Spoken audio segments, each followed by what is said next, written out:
uretse gato mbere yo gukomeza tutaravuga byinshi katubanze twumve kandi dusobanukirwe iyi nkuru. Nyemerera nkusubize inyuma mu myaka 14 ishize. Turi mu mwaka w'2011 mu gace kamwe k'amashyamba Repubulika ya Demokarasi ya Kongo. Umutwe w'itsinda ry'ingabo ridasanzwe ryatojwe bihambaye guturuka muri Special Force, rikaba itsinda ry'abanyamerika ryahawe izina rya Green Belt, kandi rikaba itsinda ryatojwe gikomando.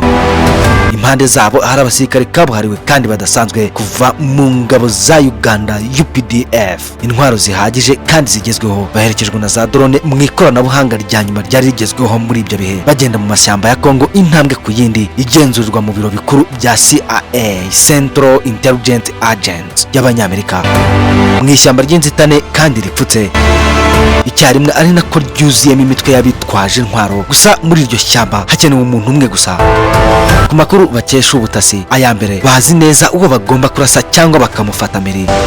Kabiri, bazi neza kandi basobanukiwe aho bagomba kumusanga. Bari kwihuta imbunda mu ntoki, urutoki mu mbarutso, baguye muri ambushi babanza kurwana nabo. Mu kanya nk'ako guhumbya bari bamaze kwigiza umwanzi. Gusa bakigera aho babwiwe bahasanze ivumbi, babura umuntu.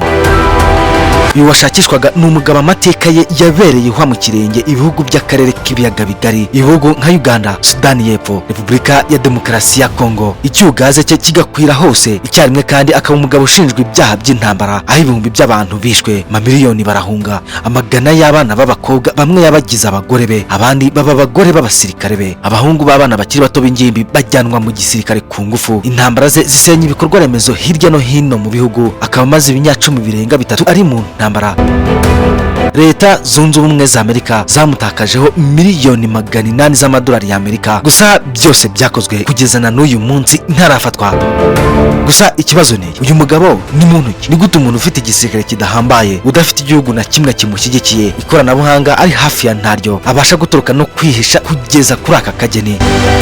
Amazina ye ni Joseph Kony, umunyafurika uri mu bambere uri guhigwa cyane mu isi, aho izina rye ryandikishijwe n'amaraso y'amagana yishwe n'umutwe we yishingiye ku giti cye, Road Resistance Army. I want you to know very well that we the LRA, we want peace. Rero ndashaka ko mumenya neza ko twe NRA turashaka amahoro kandi twemeranya n'ibyo tuvuga. Ntidushaka kurwana dusuka umuriro kuri SPLA, kandi rega turashaka kuganira na Museveni. Gusa Museveni we ntabyo ashaka. But only that Museveni did not want to talk with us. Joseph Kony mu mirongo migari nk'impamvu shingiro ituma rwana ni amategeko 10 y'Imana, avuga ko benshi bamaze kugomera Imana, rero ko ari inshingano ze kongera gushyira ibintu ku murongo. Abantu benshi ku rundi ruhande bahora bibaza ni gute umuntu wica, afata abagore n'abana ku ngufu, ushyira abana mu gisirikare, yavuga ko arwanira amategeko 10 y'Imana. Kwanza kanguye ikaze muri iki kiganiro, aho tugiye kurebera hamwe amateka n'ubuzima bya Joseph Kony n'imikorere y'umutwe w'inyeshyamba Road Resistance Army, wamaze gushyirwa ku rutonde rw'imitwe y'iterabwoba mu isi. Njye nk'ibisanzwe ndi wa muhungu wanyu Maniragaba Alphonse. Iyo ni World Today. Muriteguye? Niba mwiteguye kadutangire sasa.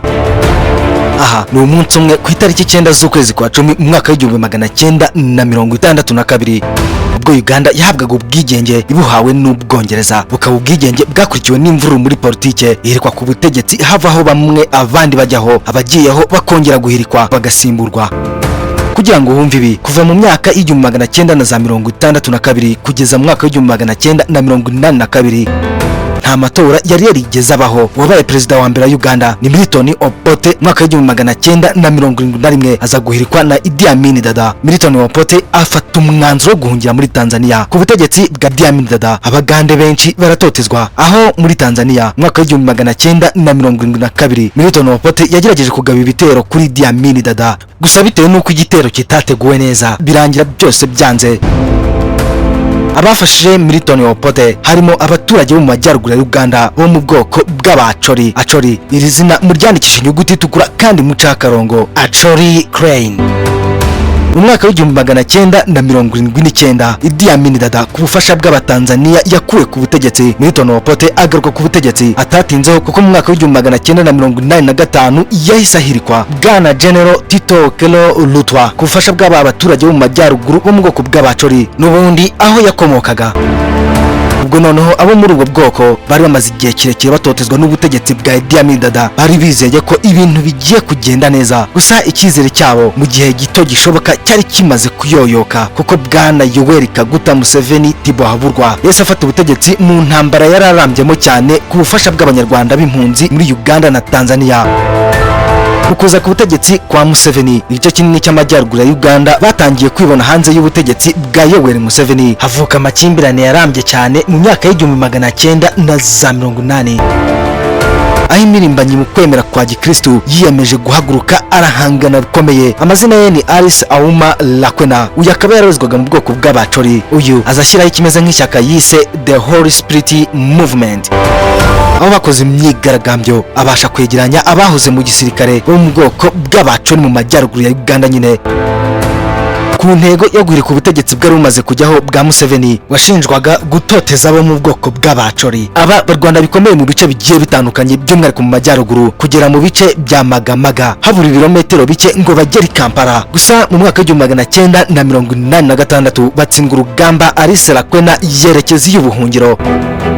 Ku rundi ruhande ibisigisigi by'ingengabitekerezo byari bimaze gukwira, hakaba umugabo wari witeguye kumukorera mu ngata, Joseph Kony. Kaduha ikaze Mr. Joseph Kony.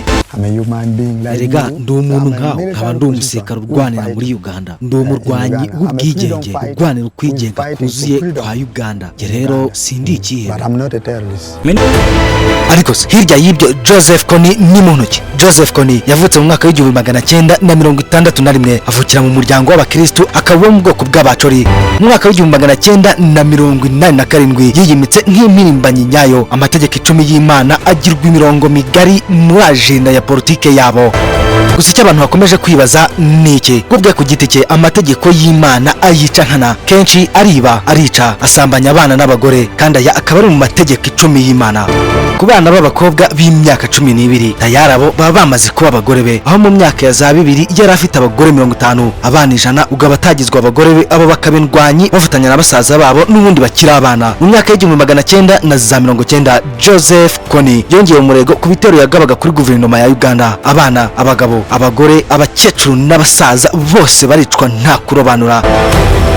Yinjiza abana benshi mu gisirikare nta kurobanura, yabanje kwica ababyeyi babo ku buryo nta yandi mahitamo bari gusigarana atari kwinjira mu mutwe w'iterabwoba wa Lord Resistance Army. Abatarumvaga neza iby'imirongo migari ya politike ndetse n'abashaka gutoroka igisirikare bakatwaga bimwe mu bice by'umubiri, harimo amatwi, amazuru ndetse n'umunwa, kugira ngo hatagira uhirahira atanga amakuru mu itangazamakuru. Imibare itangwa na UNICEF, ishami rishinzwe kurengera abana, yashyize hanze imibare k'abana barenga 20,000 hagati y'umwaka w'1998 kugeza mu mwaka w'2004, ariko by'umwihariko mu mwaka w'2002 benshi bafashwe n'uyu mutwe w'iterabwoba bagirwa abasirikare, abandi bakoreshwa ubusambanyi ku gahato. Mu mwaka w'1990 Ministre Betty Bigome yatangije ibiganiro gusaba ibi by'ubusa, bakomeza kwitana ba mwana ko buri ruhande rwanze kurangiza intambara. Joseph Kony mu ntambara rwanye si muri Uganda gusa, ahubwo mu bihugu bigiye bitandukanye nka Sudani y'Epfo, Centrafrica, Repubulika ya Demokarasi ya Kongo, hose baramuzi. Omar al-Bashir muri Sudani yatanze intwaro kuri Lord Resistance Army. Ibi byahaye ingufu n'ubushobozi Joseph Kony muri iyo myaka ubwo yari kurwana muri Sudani mu makimbirane yararambye cyane yari ahari muri ibyo bihe. Mu mwaka w'2004 ibyaha by'intambara nibwo byafashe indi ntera, habarurwa abaturage b'Abagande barenga 300 bishwe, abandi miliyoni 2 bahunga igihugu. Ibi ni nako byari birimo biragenda kuri Sudani. Leta ya Uganda ifata iya mbere yo kujya gufatanya na Sudani ngo batinture Lord Resistance Army. Gusa ibyo byose ntacyo byatanze. Mu mwaka w'2005 intambara ari muri Sudani y'Epfo yararangiye. Urukiko mpuzamahanga rw'Irahe mu Buholandi rushyiraho impapuro zifata Joseph Kony n'abasirikare bakuru mu gisirikare cye kubera ibyaha by'intambara. Uru rukiko rwamushinjaga abarenga 10,000 bishwe, abana barenga 24,000 bahohotewe, abanyora uburenganzira bwa muntu. Ibi byatumye Sudani ihita ihagarika byihuse imikorere n'imikoranire n'umutwe wari umaze gushyirwa ku rutonde rw'imitwe yitwaje intwaro Lord Resistance Army ya bwana Joseph Kony. mu by'ukuri kuri Joseph Kony byose byari bimurangiriyeho, atangira kwemera ibiganiro mu myaka ya za 2006, yohereza delegasiyo i Juba muri Sudani y'Epfo mu biganiro na leta y'u Uganda. Muri 2008 igihe cyo gusinya kigeze, Joseph Kony yakomeje gutinya gusinya no kwerekana uruhande ahagazeho, aho yatinyaga gufatwa na ICC, urukiko mpuzamahanga mpanabyaha rw'Irahe mu Buholandi. Ibyo byose birangira yikuye mu biganiro.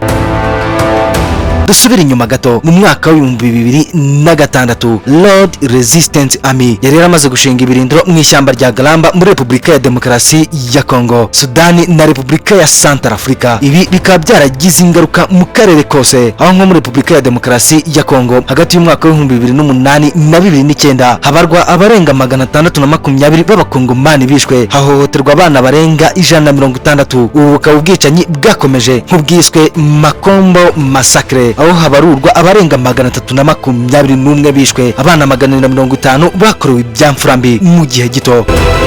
Muri Centrafrica, nyuma y'imyaka ya za 2008 abarwanyi ba Lord Resistance Army baguye amashami berekeza muri Centrafrica mu bice nka Obo, Zomio na Lafia. Mu myaka ya za 2016 ibyaha by'intambara byari biri gukorerwa abanya Centrafrica. Byonyine mu mwaka wa 2010 habarwa 10,000 by'abishwe na Kony muri Centrafrica, 60,000 by'abana bahohotewe, amamiliyoni y'abaturage bakuwe mu byabo n'intambara za Lord Resistance Army. Uko Joseph Kony na Lord Resistance Army yiwe bakomezaga kwagura ibikorwa by'ubwicanyi byabo no guhonyora uburenganzira bwa muntu, niko imiryango mpuzamahanga yakomeje kwamaganira kure. Ibitangazamakuru hirya no hino mu isi bimugarukaho. Ka documentary yamukorewe yiswe Kony 2012. Uku kwamagana ibitero byaje bikurikirwa no kwihuriza hamwe no kumurwanya, byatangijwe n'ibihugu byishyize hamwe harimo Uganda, Repubulika ya Demokarasi ya Kongo ndetse na Centrafrica muri operation yiswe Lightning Thunder ku bufasha bwa Leta Zunze Ubumwe za Amerika. Kuva ubwo kurwanya Joseph Kony biba intangiriro y'ibanze y'imiryango mpuzamahanga n'ibihugu bikomeye mu isi. Muri 2009 Leta Zunze Ubumwe za Amerika zashyize Joseph Kony ku rutonde rw'ibyihebe, umutwe we ushyirwaho miliyoni 5 z'amadolari ya Leta Zunze Ubumwe za Amerika ku wamutanga agafatwa. Muri 2011 ubwo Perezida Barack Obama yari ari ku butegetsi, hatojwe umutwe wihariye wa gisirikare muri Special Force kugira ngo bahige kandi batsinsure burundu Lord Resistance Army. Iri tsinda ryashyizweho kugira ngo rirwanye Lord Resistance Army rihabwa izina rya Green Belt. Uyu mutwe kandi ukagirana imikorere n'imikoranire byihariye na leta ya Uganda, Centrafrica ndetse na Repubulika ya Demokarasi ya Kongo, bahanahana imyitozo, ibikoresho bya gisirikare n'ikoranabuhanga ryari rigezweho muri icyo gihe. Muri operation yiswe Observance Campus, kuri izo ngabo sasa haje kwiyongeraho n'ubufasha bwa Afurika yunze ubumwe, hatangwa abasirikare barenga 5,000 zikaba ingabo zari ziyobowe byihariye na Uganda, Centrafrica, Repubulika ya Demokarasi ya Kongo ndetse na Sudani y'Epfo. Abagande nk'abantu bari basobanukiwe neza Lord Resistance Army bayobora operation. Iyi ikaba operation yatanze umusaruro kuko abasirikare bakuru ba Lord Resistance Army bamwe nka Okoto Odhiambo baricwa, abasigaye bishyikiriza urukiko mpuzamahanga mpanabyaha rw'Irahe mu Buholandi, harimo nk'uwamenyekanye cyane nka Commander Dominic Ongwen. Ariko Joseph Kony kugeza n'aka kanya ntarafatwa. Kenshi bagerageje kumufata yagiye abaca mu myanya y'intoki, akabacika batazi aho anyuze, kuva mu mashyamba ya Repubulika ya Demokarasi ya Kongo kugera mu mikenke yo mu bibaya bya Centrafrica, hose arwana icyarimwe ari nako yihisha. Igiciro cy'ibyagiye kuguhiga Joseph Kony cyiyongeraga buri munsi. Leta Zunze Ubumwe za Amerika zatanze arenga miliyoni 780 z'amadolari ya Leta Zunze Ubumwe za Amerika mu bikorwa byo guhiga Kony muri za 2008. Ubwo ntitwabariyemo ayatanzwe n'abanyaburayi ndetse n'ay'ibihugu bya Afurika, by'umwihariko byari byugarijwe n'intambara za Joseph Kony, ayatakajwe mu gisirikare no kongera gusubiza ibintu mu buryo byabaga bimaze kwangizwa n'intambara ze. Gusa nanone nkaho nta cyabaye, Joseph Kony akomeje kubura. Nanjye ubwo nsoje gutyo, ya nk'ibisanzwe ndi wa muhungu wanyu Maniragaba Alphonse. Iyi yo ni World Today. Kora subscribe tubane no mu biganiro byacu bitaha. Ciao.